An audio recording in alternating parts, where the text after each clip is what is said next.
վերադառնայինք եկեղեցու թեմային։ Այո, ես ասացի, սա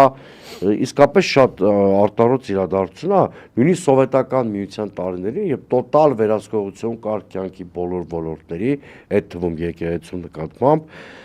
նույնիսկ այդ իշխանությունները սովետական, որոնք ձևեր չէին թափում, իրենց երբեք ժողովրդավարության կամ մարդու իրավունքների պաշտպան չէին հռչակում, հումանիզմից չէին խոսում եւ կոնկրետ իդեոլոգիայի գրող էին, այ նույնիսկ այդ իշխանությունները ձեռնպահ էին մնում քրեական հետամտնում սանձազերծել Բարսաշյան հոգևորականների եւ հատկապես վեհապարի դեմ, որտեղ հասկանում էին, որ հայ առաքելական եկեղեցին ոչ միայն հոգևոր, այլ համազգային գործառույթ ունի եւ այնուամենայնիվ այդ կառույցի դեմ պայքարը համարում էին նաև մեր ինքնության դեմ պայքար, այսինքն հոգևոր շերտից բացի սովետական Հայաստանի, սովետական միության ղեկավարները ավելի լայն աշխարհայացք ունեին եւ հասկանում էին, որ հոգևոր շերտից բացի այստեղ կա մեր ժողովրդի ինքնության խնդիր, համազգային մասշտաբի վրա, ազգային ինքնաճանաչողության եւ այլն։ Հավասիկ Նիկոլ Փաշինյանը իմ կարծիքով երկու խնդիր է լուծում։ Նախ ես ուզում եմ հիշեցնել, որ այս եկեղեցու դեմ կամպանիան օդից չեղավ, վերջի օրերի մասին եմ խոսում։ Երեք առավոտյան դեռ նոր էին կարտնացել, երբ բոլորից հայտնի դարձավ, որ Իզմիրլյան բժշկական կենտրոնում խուզարկություններ են, հետո պարզվեց, որ հարգարժան Չարչյանի աշխատասենյակն է խուզարկվում, մի մարդու, որն իդեպ էլի չզլալանք ասենք տասնյակ հազարավոր մարդկանց կյանքեր է փրկել, տասնյակ հազարավոր հաշմանդամների էլի վստակ կեցվածքով կյանք է վերադարձել եւ այլն։ Արցախցիներին չմոռանանք արցախցիներին։ Այո, արցախցիներին եւ միանգամից պարզ էր նաեւ փաստաբանի բացատրություններից, որ Իզմիրլյան բժշկական կենտրոնին հարգարժան պրոֆեսորին հիշել են էլի այն պատճառով, որ նա մայր աթոռի վեհապարի հետ կապեր ունի, նաեւ այդ բժշկական կենտրոնը եւ թիրախավորման այս ձևն են գտել։ Արդեն երեկոյան հայտնվեց Նիկոլ Փաշինյանը, որը առանց ամաչելու հերթական ստահոդ հայտարարություններ արեց։ Օրինակ, Սփյուռքահայ գործիչները արձագանքել էին եկեղեցու շուրջ ռեպրեսիաներին, նա փաստորեն այդ մարդկանց մեղադրեց, որ մայրաթորի ունեցվածքի վրա աչք ունեն, հետո էլ ասեց, որ կաթողիկոսը Հայաստանից փորձում են դուրս տեղափոխել, որը ինքը թույլ չի տա։ Այստեղ երկու շերտ կա այդ հայտարարության մեջ։ Նախ իրավական առումով դու ով ես, որ թույլ տաս եկեղեցու ինչ-որ գործնական ինչ-որ դրսևորում։ Սահմանադրության 17-րդ հոդվածը քեզ ուղղակի արգելում է անել նման գործողություններ։ Բայց ավելի կարևորն է նա, որ հերթական սուտը Նիկոլ Փաշինյանը արեց, որտեղ որևէ փաստ գոյություն չունի, որ կաթողիկոսությունը որևէ մեկ ինչ-որ տեղ է ուզում տեղափոխի։ Դուք նման բան լսել եք։ Եթե նայի նկատի ունի եպիսկոպոսատ ժողովի Ավստրիայում անցկացնելը, մենք նման նախադեպ նույնիսկ սովետական Հայաստանի պարագայում ունենք, իդեպ այդ եպիսկոպոսատ ժողովի անցկացումը արդ երկրում սովետական իշխանությունը չի խոչընդոտել։ Այսինքն դա այնպես չի, որ եպիսկոպոսատ ժողով երբեք Հայաստանի տարածքից դուրս չի անցկացվել եւ սա արտարոց մի երևույթ է։ Ես ուղղակի վստահ եմ, որ Նիկոլ Փաշինյանը ոչ կանոնական իրավունքին է տիրապետում, ոչ մեր ժողովրդի պատմությանը, այն մի երկու անգիր արած բաներն էլ որ ասում է,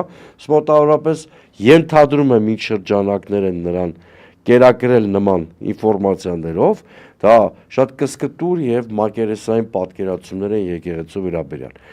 Ուրեմն անմիջապես Նիկոլ Փաշինյանի հայտարարությանը հետևեցին այսօրվա գործողությունները։ Այսինքն քննչական կոմիտեն սա համարեց ուղղակի իրավունք եւ Հայաստանում վաղուց այդպես է, Նիկոլ Փաշինյանի ցանկացած խոսք համարվում է հրանք եւ տեղի ունեցավ այն ինչ որ տեղի ունեցավ, այսինքն այսօր առավոտ քնիչը գնում է վեհապարի մոտ, նրան փորձում է հարցակնել կամ գուցե հաջողում էլ է եւ գլխավոր խնդիրը կամ մինիմում խնդիրը Նիկոլ Փաշինյանը սեկտը փակելն էր վեհապարի, որպեսզի նա չկարողանա մեկնել Ավստրիա, առնվազն Ավստրիայում եպիսկոպոսատ ժողովի հրավիրումը այլևս վիժեցված է ըստ էության, եկեք մի քիչ համարձակություն ունենք անցկացնել, եթե նույնիսկ անցկացնել հնարավոր լինի, ես չգիտեմ, հեռավար պիտի անցկացվի կամ արդեն այլ ֆորմատ պիտի ընտրվի, որտեվ եթե ես չեմ սխալվում, ի տարբերություն Փաշինյանի, ես այնքան խոնարհություն ու հեզություն ունեմ, որ եկեղեցու վերաբերյալ պնդումներ չեմ անի, բայց եթե ես չեմ սխալվում, եթե չի նախագահում եպիսկոպոսատ ժողովը վեհապարը, այդ ժողովը չի կարող տեղի ունենալ, հետևաբար Ավստրիայում անցկացվելը արդեն ակնհայտորեն անհնար է։ Ու այն ձևաչափով որ պիտի անցկացվեր, մնում է հեռավարը։ Բայց ինձ թվում է Նիկոլ Փաշինյանը մաքսիմում պլանել ունի։ Սրանով նա արագացրեց եւ նոր փուլ թևակողեցինք եկեղեցու ինստիտուցիոնալ մասնատման քաղաքականությունը Փաշինյանի նոր փուլ թևակողեց եւ ես կարծում եմ սա ազդակ դարձավ, որ մենք հրեշավոր նոր ռեպրեսիաների ականատես ենք լինելու։ Մանավանդ եկեղեցու թեման անջատ չդիտարկենք այլ թեմաներից երեք նաև քաղաքական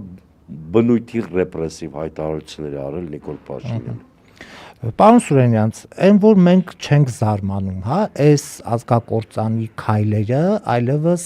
անցել են բոլոր սահմանները եւ ես էլ դուք էլ, հա, այն բոլոր գիտակ մարդիկ լավ հասկանում էին, հա, որ գալու է այսօրը եւ սեկտը փակելու են, վեհապարնել չի կարողանալու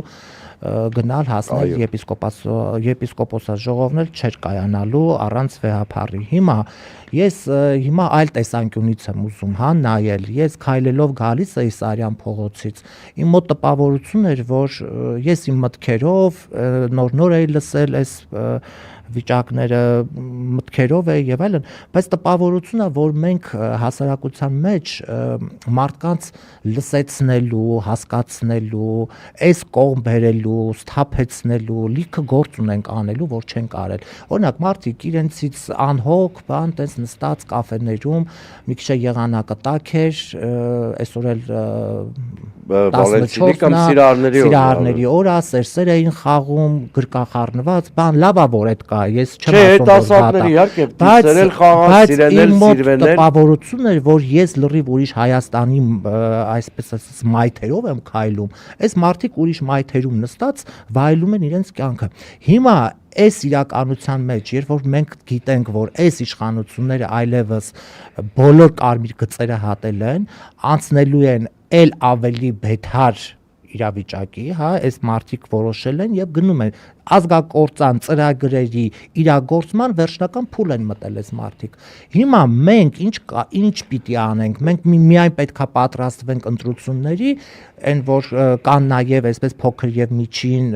խմբավորումներ, որոնք որ հիմա միայն փորձում են մանդատ, հա, փախցնել, այդ մարդիկ ինչ են անում, մենք ինչ ենք անում, ընդդիմությունը առհասարակ ինչ պիտի անի, որպեսզի գոնե կանխի այս վիճակը։ Այստեղ խնդիր կա։ Դուք նոր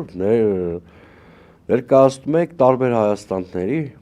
բախման սցենար։ Ըստ էության քաղաքակրթական բախման մասին եք խոսում։ Հիմա որտեղ մենք ուղիղ եթերում հարաբերվում ենք մեր հետևորդների հետ, հենց դրա հարևանությամբ է գտնվում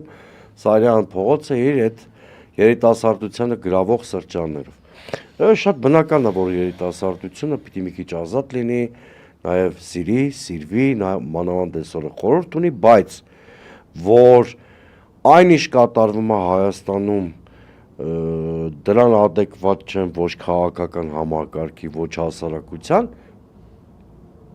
չի կարող անդրադառնալ հենց իրենց, հենց ներքին կյանքին։ Արդյոք մենք պիտի հասարակությանը մեղադրենք։ Կարծում եմ ոչ։ Տեսեք, ընդհանրապես այստեղ ձեր բարձրացած հարցը շատ խորքային է եւ վերաբերվում է էլիտաների, տվյալ դեպքում ընդդիմադիր էլիտաների անարդյունավետությանը,